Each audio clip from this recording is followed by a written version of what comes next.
ತನಿಖೆಗೆ ಕೋರಿ ಸಲ್ಲಿಸಲಾದಂತಹ ಅರ್ಜಿಯ ವಿಚಾರಣೆ ಧಾರವಾಡ ಪೀಠದಲ್ಲಿ ನಡೀತಾ ಇದೆ. ವಾದ ಪ್ರತಿವಾದ ಮುಂದುವರೆದಿದೆ. ಈ ಸಂದರ್ಭದಲ್ಲಿ ನ್ಯಾಯಾಧೀಶರು ಕೂಡ ರಿಯಾಕ್ಟ್ ಮಾಡಿದ್ದಾರೆ.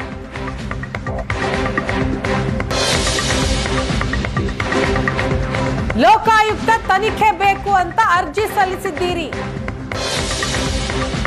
ಸೆಪ್ಟೆಂಬರ್ 25, 2024 ಅಂದೇ ತನಿಖೆಗೆ ಆದೇಶ ನೀಡಿದ್ರಿ. 27ಕ್ಕೆ ಎಫ್ಐಆರ್ ದಾಖಲಾಗಿದೆ. ಈಗ ಮತ್ತೆ ಸಿಬಿಐಗೆ ಅರ್ಜಿ ಸಲ್ಲಿಸಿದ್ದೀರಿ ಅಂತ ನ್ಯಾಯಾಧೀಶ ನಾಗಪ್ರಸನ್ನ ಅವರು ಪ್ರಶ್ನೆ ಮಾಡಿದ್ದಾರೆ. ಲೋಕಾಯುಕ್ತದಲ್ಲಿ ಎಫ್ಐಆರ್ ದಾಖಲಾದ ದಿನವೇ ಸಿಬಿಐ ತನಿಖೆ ಕೋರಿ ಅರ್ಜಿ ಸಲ್ಲಿಸಿದ್ದಾರೆ. ಸೆಪ್ಟೆಂಬರ್ ತಿಂಗಳು ಅಂದೇ ತನಿಖೆಗೆ ಆದೇಶ ಹೊರಬಂದಿದೆ. 25ನೇ ತಾರೀಕು ಸೆಪ್ಟೆಂಬರ್, 27ಕ್ಕೆ ಎಫ್ಐಆರ್ ಆಗಿದೆ. ಈಗ ಮತ್ತೆ ಸಿಬಿಐಗೆ ಅರ್ಜಿ ಸಲ್ಲಿಸಿದ್ದೀರಿ. ಎಫ್ಐಆರ್ ದಾಖಲಾದ ದಿನವೇ ಸಿಬಿಐ ತನಿಖೆ ಕೋರಿ ಅರ್ಜಿ ಸಲ್ಲಿಸಲಾಗಿದೆ. ವಾದ ಪ್ರತಿವಾದದ ಮಧ್ಯದಲ್ಲಿ ನ್ಯಾಯಾಧೀಶರು ಕೇಳ್ತಾ ಇರುವಂತಹ ಪ್ರಶ್ನೆ ಇದು. ಲೋಕಾಯುಕ್ತದಲ್ಲಿ ಎಫ್ಐಆರ್ ದಾಖಲಾದ ದಿನವೇ ಸಿಬಿಐ ತನಿಖೆ ಕೋರಿ ಅರ್ಜಿ ಹಾಕಿತ್ತು. ಸೆಪ್ಟೆಂಬರ್ 25ರಂದೇ ತನಿಖೆಗೆ ಆದೇಶ ಬಂದಿದೆ. 27ಕ್ಕೆ ಎಫ್ಐಆರ್ ಆಗಿದೆ.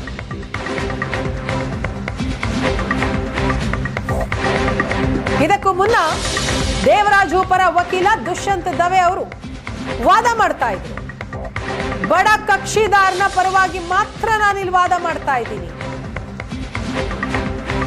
ಈ ಕೇಸ್ನಲ್ಲಿ ಅವರ ಪಾತ್ರ ಏನು ಅಂತ ಪ್ರಶ್ನೆ ಮಾಡ್ತಾರೆ.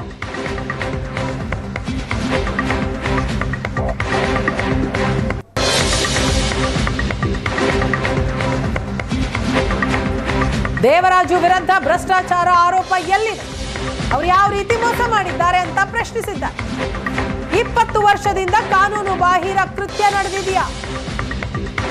ಹಾಗಾದ್ರೆ ಅಷ್ಟು ವರ್ಷದಿಂದ ದೂರು ನೀಡಲು ಯಾಕೆ ತಡ ಆಯಿತು? ದೇವರಾಜು ಪರ ವಕೀಲ ದುಷ್ಯಂತ್ ದವೆ ವಾದ ಮಾಡ್ತಾ ಇರೋದಿದು.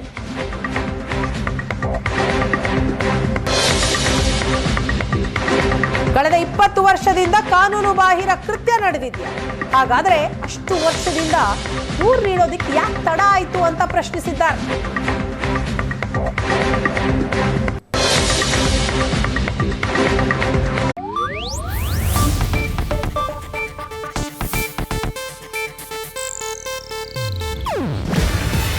ಇದು ಏಷ್ಯಾನೆಟ್ ನ್ಯೂಸ್ ನೆಟ್ವರ್ಕ್ ಪ್ರಸ್ತುತಿ. ನೀವು ನೋಡ್ತಿದ್ದೀರಾ ಏಷ್ಯಾನೆಟ್ ಸುವರ್ಣ ನ್ಯೂಸ್.